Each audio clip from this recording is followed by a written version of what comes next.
je n'étais que responsable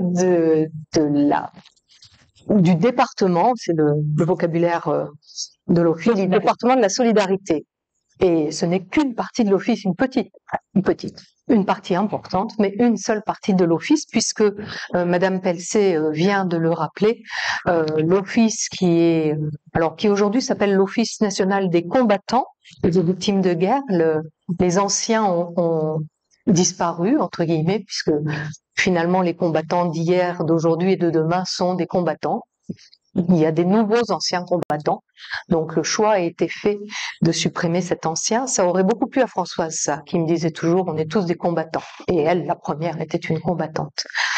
Et donc l'office, qui est une vieille dame de plus de 100 ans, a une triple mission, qui est une mission de reconnaissance, quels que soient les combattants et les victimes de guerre. Et ça, c'est important de le dire, parce que c'est depuis toujours l'Office national des anciens ou des combattants et des victimes de guerre. Et ça, c'est grâce à Françoise que depuis 1990, les victimes d'actes de terrorisme sont considérées comme des victimes de guerre et peuvent bénéficier des dispositions qui sont prises en faveur des victimes de guerre. Et c'est la raison pour laquelle je suis là aujourd'hui, parce que Françoise était un inlassable héros de l'Office. Elle ne cessait de rappeler à toutes les victimes qu'elle rencontrait, jour après jour, que dans l'ensemble des acteurs de l'accompagnement des victimes du terrorisme, puisque bien sûr il n'y a pas que l'Office, mais il y a notamment l'Office. Et un simple sondage, je pense, suffirait, même parmi vous qui êtes des personnes qui connaissaient l'accompagnement des victimes du terrorisme. Je suis persuadée que nombre d'entre vous ne connaissent pas le rôle spécifique de l'Office national des combattants et des victimes de guerre auprès des victimes d'actes de terrorisme. Alors, on peut le déplorer ou au contraire s'en réjouir et se dire bon, bien, c'est que finalement, si le rôle de l'Office est méconnu, c'est parce que il y a peut-être moins de personnes et certainement il y a moins de combattants à accompagner qu'autrefois.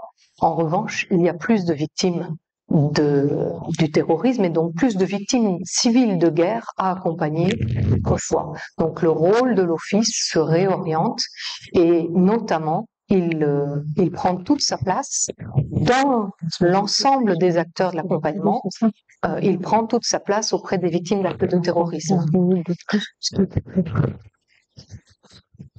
Cet accompagnement, il est, en premier lieu, il est inscrit dans le Code des pensions militaires d'invalidité des victimes de guerre.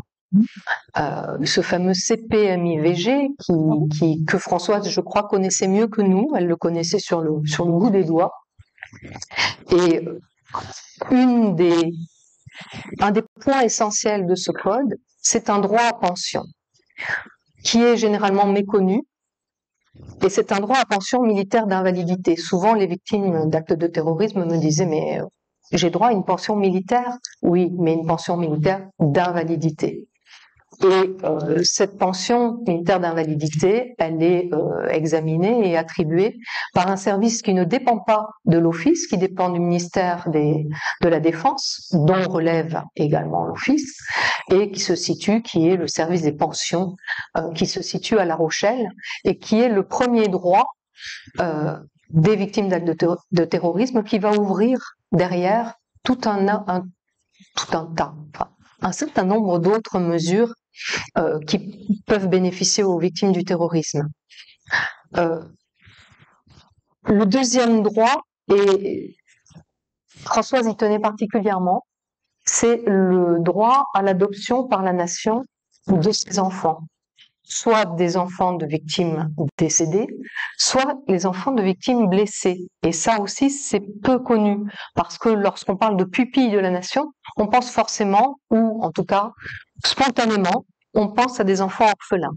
Or, on peut être pupille de la nation sans être orphelin, et on peut être orphelin sans être pupille de la nation. Dans la cohorte des très nombreux enfants que que l'hôpital Lanval accompagne au travers de Madame Askenazi, il y a un certain nombre d'enfants qui sont pupilles de la nation, pas tous, loin de là, mais un certain nombre d'entre eux.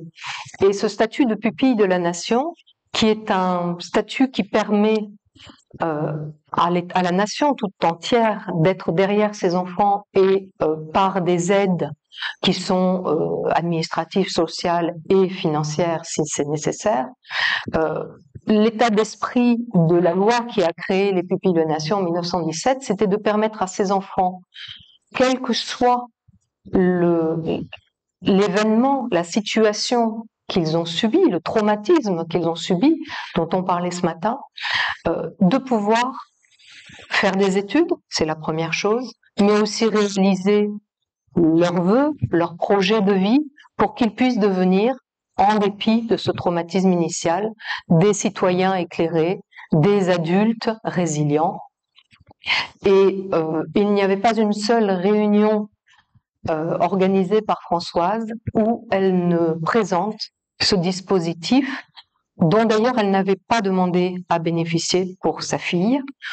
Et lorsque le jour où je lui posais la question en lui disant « mais vous qui présentez si bien ce dispositif et qui expliquait tous les avantages du dispositif des pupilles de la nation, pourquoi ne pas l'avoir demandé pour vous-même ?» Et elle m'avait répondu « j'ai préféré le laisser pour les personnes qui en ont plus besoin que moi. » Et en effet, pour les blessés, donc autant pour les enfants décédés, de parents décédés, pardon, il n'y a pas de sujet. Le juge ne se pose pas la question et accorde, puisque le statut de pupille de nation est prononcé par jugement. Le juge ne se pose pas de question. Dès lors qu'un des parents est décédé, l'adoption est quasiment systématiquement prononcée. En revanche, pour les enfants des personnes blessées, le juge est beaucoup plus regardant et il regarde notamment si la personne n'est plus en capacité, en tout ou partie, d'assumer ses responsabilités éducatives et financières. Et donc, Françoise me disait, moi je peux assumer mes responsabilités éducatives et financières et donc je n'ai pas demandé ce statut pour ma fille. Mais elle incitait toutes les personnes dont elle sentait la fragilité et le risque pour les enfants, elle les incitait à demander ce statut. Alors, je pourrais vous parler du statut de pupille pendant des heures, je ne le ferai pas, mais je vous invite, pour ceux qui s'y intéressent, à vous adresser aux personnes qui sont en responsabilité de ce domaine à l'office, et je laisserai à Monsieur Plavis des documents qui vous permettront d'avoir, si vous le souhaitez, les références de ces personnes. Et enfin, dernier élément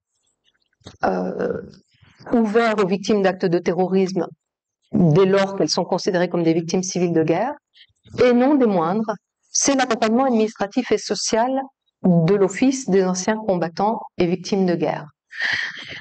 Alors, administratif et social, on dit, bon, c'est quoi l'intérêt de cet accompagnement? L'Office ne fait pas d'accompagnement médical, nous n'avons pas de médecin.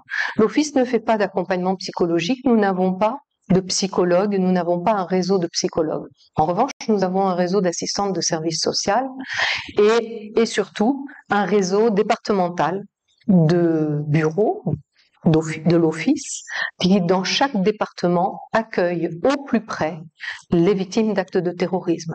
Et ce réseau local, il y a très peu d'organismes de l'accompagnement des victimes d'actes de terrorisme qui en est un. Les armées en ont un petit peu, mais tous n'accompagnent pas les victimes du terrorisme. Les préfectures, bien sûr, mais ce n'est pas leur mission principale. Et ce réseau départemental, il est fondamental pour nous et tant qu'il existera, il y aura dans la durée, puisque une victime d'acte de terrorisme qui a une pension militaire d'invalidité ou un pupille de la nation sont des ressortissants de l'Office pour toute la durée de leur vie. Ils peuvent être accompagnés jusqu'à la fin de leur vie par l'Office. On parlait ce matin de l'importance de l'accompagnement dans la durée. une victime qu'on accompagne très bien, mais pendant 6 mois seulement, on a tout raté, parce que ça ne suffit pas. L'Office est en mesure, avec ses moyens, qui bien sûr, comme tous les moyens de l'État, sont toujours trop limités, mais l'Office est en mesure d'accompagner des personnes jusqu'à la fin de leur vie. Et nous, dans le millier de pupilles de la nation que nous accompagnons, tous ne sont pas issus du terrorisme, dans ce millier de pupilles, il y en a plus de la moitié qui vont être accompagnés pendant 10, 15, 20 ans.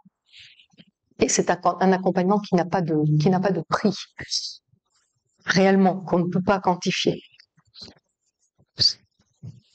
Voilà l'essentiel de ce que je voulais dire, parce que voilà, j'arrive quasiment au bout de ma présentation.